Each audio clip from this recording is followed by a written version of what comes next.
Bapak, Ibu, dan anak-anakku yang terkasih dalam Tuhan Yesus Kristus, selamat pagi berkah dalam.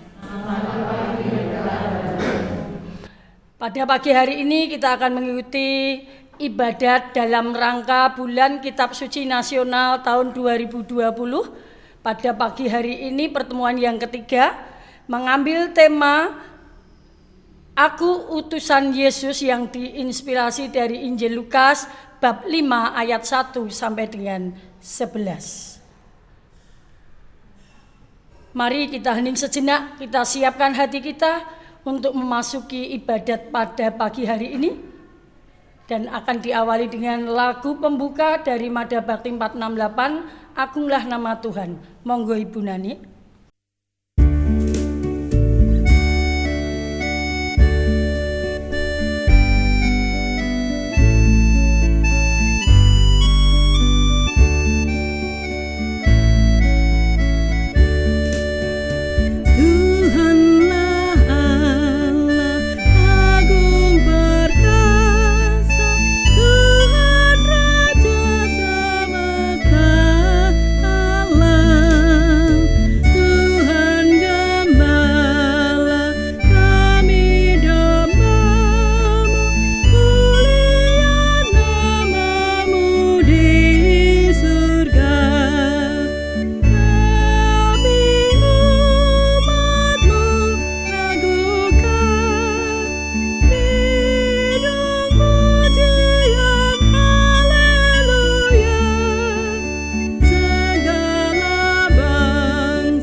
Dalam nama Bapa dan Putra dan Roh Kudus, amin. Tuhan beserta kita. Bapak, Ibu, dan anak-anakku yang terkasih dalam Tuhan Yesus Kristus, terima kasih untuk kehadiran saudara semua dalam pendalaman kitab suci pagi ini. Dalam pertemuan yang kedua minggu lalu, kita telah melihat kebenaran tentang Yesus anak manusia adalah Raja Kerajaan Surga. Dalam pertemuan tiga ini kita akan mendalami kebenaran lain mengenai iman kita, yaitu Aku utusan Yesus. Belajar dari pengalaman panggilan Petrus dan kawan-kawannya dalam Injil Lukas bab 5 ayat 1 sampai dengan 11. Kita diajak untuk mengenal Yesus Tuhan kita dan mengenal diri kita di hadapannya. Marilah kita membuka hati kita bagi sabda Tuhan yang kita dengarkan dalam pertemuan ini. Marilah kita berdoa bersama. Ya Allah yang Maha Rahim, kami bersyukur atas kasih setiamu yang senantiasa menyertai kami, khususnya di saat kami berada dalam kesulitan hidup. Terima kasih karena pada kesempatan ini Engkau telah mengumpulkan kami kembali sebagai saudara seiman. Kami hendak membaca dan merenungkan sabda-Mu. Terangi kami semua dengan kuasa Roh Kudus-Mu, agar kami dapat memahami kebenaran sabda-Mu, agar kami dapat mengatur hidup kami seturut kehendak-Mu, demi Kristus Tuhan dan pengantara kami. Pembacaan diambil dari Injil Lukas bab 5 ayat 1 sampai dengan 11. Pada suatu kali, Yesus berdiri di pantai danau Genesaret. Sedang orang banyak mengerumuni dia hendak mendengarkan firman Allah. Ia melihat 2 perahu di tepi pantai. Nelayan-nelayannya telah turun dan sedang membasuh jalannya. Ia naik ke dalam salah satu perahu itu, yaitu perahu Simon, dan menyuruh dia supaya menolakkan perahunya sedikit jauh dari pantai. Lalu ia duduk dan mengajar orang banyak dari atas perahu. Setelah selesai berbicara, ia berkata kepada Simon, "Bertolaklah ke tempat yang dalam dan tebarkanlah jalamu untuk menangkap ikan." Simon menjawab, "Guru, telah sepanjang malam kami bekerja keras dan kami tidak menangkap apa-apa. Tetapi karena Engkau menyuruhnya, aku akan menebarkan jala juga." Dan setelah mereka melakukannya, mereka menangkap sejumlah besar ikan sehingga jala mereka mulai koyak. Lalu mereka memberi isyarat kepada teman-temannya di perahu yang lain supaya mereka datang membantunya. Dan mereka itu datang. Lalu mereka bersama-sama mengisi kedua perahu itu dengan ikan hingga hampir tenggelam.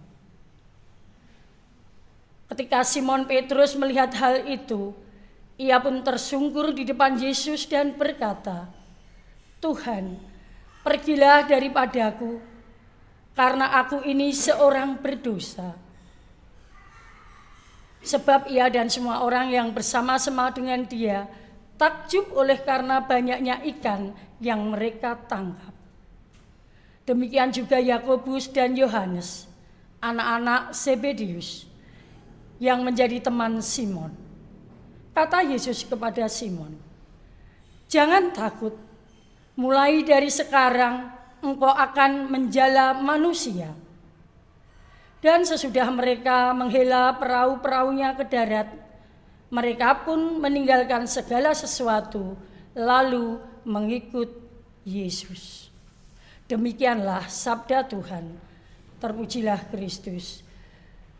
Bapak, Ibu, dan anak-anakku yang terkasih, marilah kita siapkan hati untuk mendengarkan renungan yang akan disampaikan oleh Bapak Justinus Trisabowo Hadi, SPD. Monggo Bapak Yus.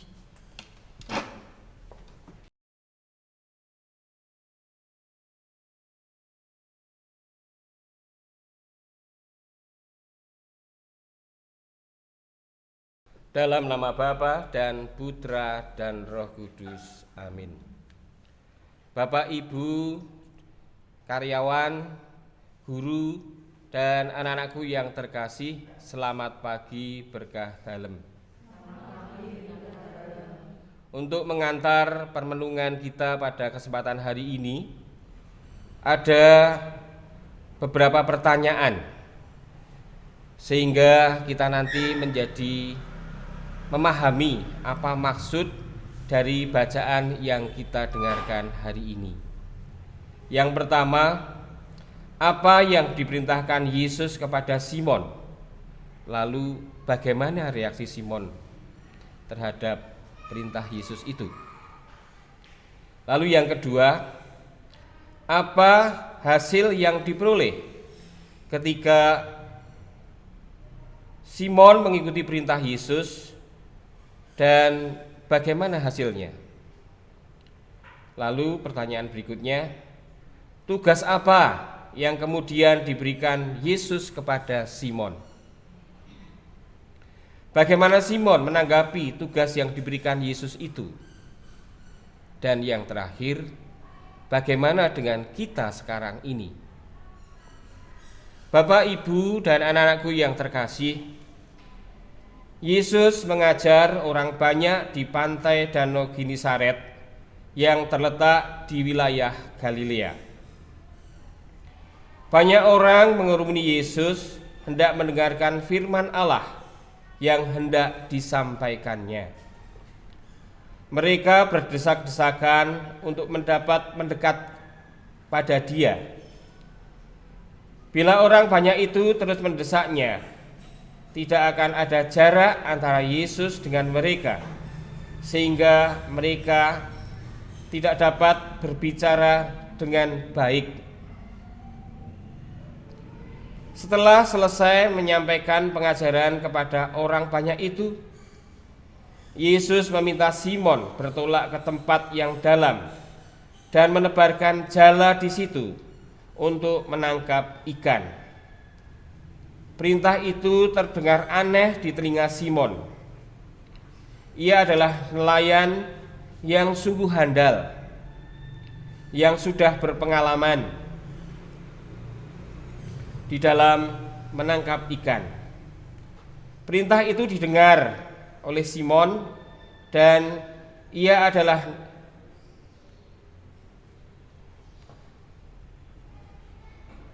mengikuti apa yang diperintahkan oleh Yesus.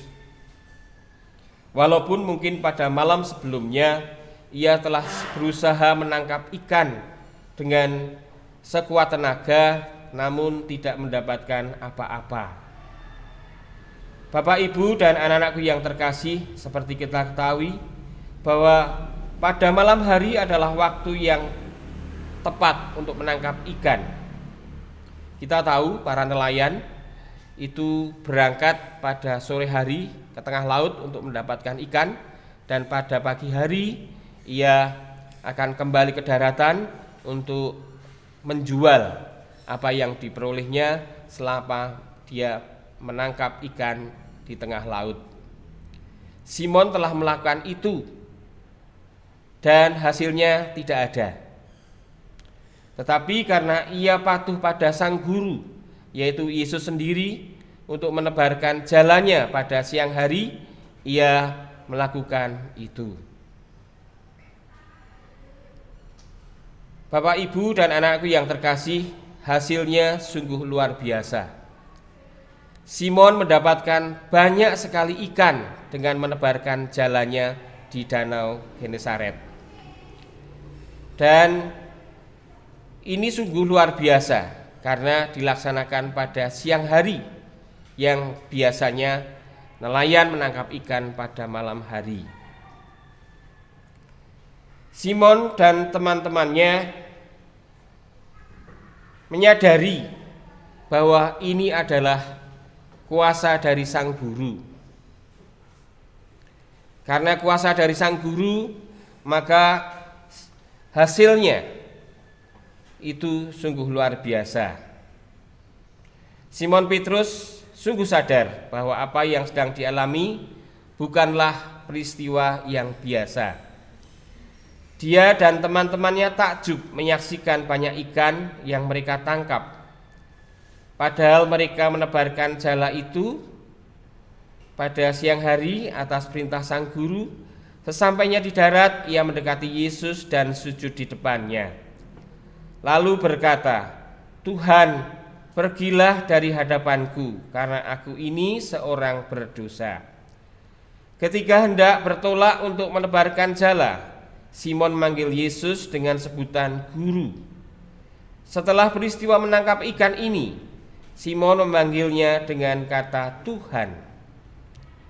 Kenyataan yang dialami Simon membuat dia sadar siapa pribadi yang sedang dihadapinya. Hal ini juga membuat sadar bahwa dirinya adalah orang berdosa, sehingga tidak layak ada di dekatnya.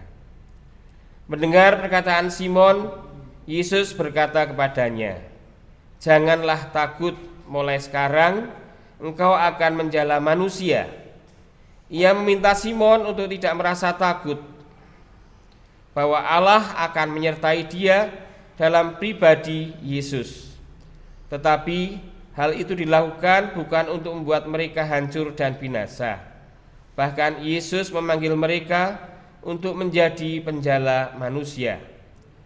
Menjadi penjala manusia merupakan kiasan untuk mencari dan membawa menjadi para pengikut Kristus.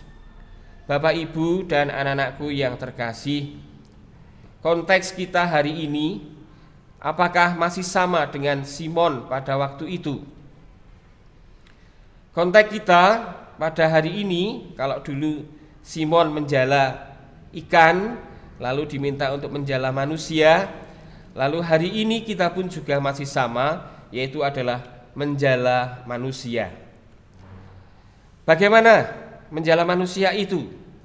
Yaitu adalah kita memberikan keteladanan hidup yang baik kepada siapapun. Sehingga dengan keteladanan yang baik ini, orang-orang akan semakin mengenal kita sebagai orang Kristiani, pengikut Kristus, dan mereka mampu meneladani kehidupan kita. Bapak, Ibu, dan anak-anakku yang terkasih, salah satu ciri menjadi murid Yesus adalah kasih. Dan kasih itu humanis sekali, berlaku dimanapun, kapanpun, oleh siapapun. Dan ini ditekankan oleh Yesus bahwa kita harus mengupayakan peradaban kasih. Selama peradaban kasih itu berkembang dalam diri setiap orang, maka dunia ini akan damai. Bagaimana kasih menurut Yesus? Nah, ini kita bisa buka di dalam kitab suci, terutama di dalam Korintus 13 ayat 4 sampai dengan 5. Kasih adalah mudah dikatakan, tetapi sulit sekali untuk diwujud nyatakan dengan totalitas karena dari sisi manusiawi kita. Di dalam Korintus 13 bab 4 ayat 5 dikatakan bahwa kasih itu adalah sabar. Maka jaring-jaring kita untuk menjala manusia yaitu adalah dengan kesabaran kita. Kadang-kadang kita tidak lolos uji kesabaran karena suatu masalah yang ada di sekitar kita. Maka Bapak, Ibu, dan anak-anakku yang terkasih, marilah kita sabar dalam menghadapi peristiwa apapun yang terjadi. Seandainya kita emosi, janganlah memutuskan segala sesuatu yang penting dalam keadaan emosi, tapi tahan dulu, lalu baru putuskan segala sesuatu itu. Karena apa? Biasanya kalau emosi tidak sabar, kita memutuskan segala sesuatu itu salah. Maka dalam peristiwa apapun kita harap sabar, terutama untuk mengambil keputusan-keputusan yang penting untuk kita. Lalu kasih itu adalah murah hati. Murah hati. Jadi kita harus murah hati kepada siapapun. Dengan apa yang kita punya, tidak perlu mengada-ada. Membantu itu adalah salah satu bukti adalah kemurahan hati. Misalnya anak-anak ada orang tua atau orang tuanya sedang bekerja, menyapu, lalu ibu, bapak saya bantu. Ini adalah sebagai wujud murah hati. Tidak perlu biaya, tetapi butuh kemauan, tekad, dan tenaga. Barangkali anak-anak melihat bapak ibu guru membawa sesuatu, ibu, bapak saya bawakan. Nah, ini adalah salah satu wujud kemurah hatian. Lalu juga wujud kasih adalah tidak memegahkan diri, ya, tidak sombong, tidak menganggap aku adalah yang Nah. Lalu juga kita tidak melakukan hal-hal yang tidak sopan. Kita tidak menyimpan kesalahan orang lain dalam diri kita atau menjadi pendendam. Nah, ajaran Yesus kasih, kita tidak boleh menjadi pendendam. Lalu kasih tidak mencari keuntungan diri. penak nggo aku ning rekoso nggo kowe, itu tidak berlaku. Ya. Mari kita bersama-sama ya mewujudkan sikap kasih itu dalam kehidupan kita. Dan anak-anak, Bapak Ibu guru, kita bisa mewujudkan kasih itu dalam panggilan hidup kita. Kalau anak-anak lewat pendidikan, ya jadilah pelajar yang baik. Bapak Ibu guru lewat jalur pendidikan, jadilah guru yang baik melayani anak-anak dan orang tua. Lalu sebagai anggota masyarakat, marilah kita memberikan kasih kepada siapapun yang kita jumpai, sehingga kita mampu menjadi berkat bagi orang lain. Demikian renungan singkat hari ini. Terima kasih, dalam nama Bapa, Putra, dan Roh Kudus. Amin.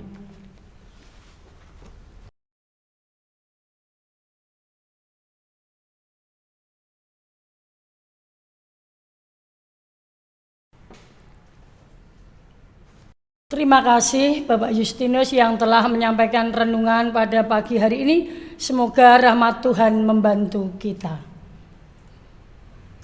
Marilah kita hening sejenak, kita sampaikan doa-doa permohonan kita kepada Tuhan.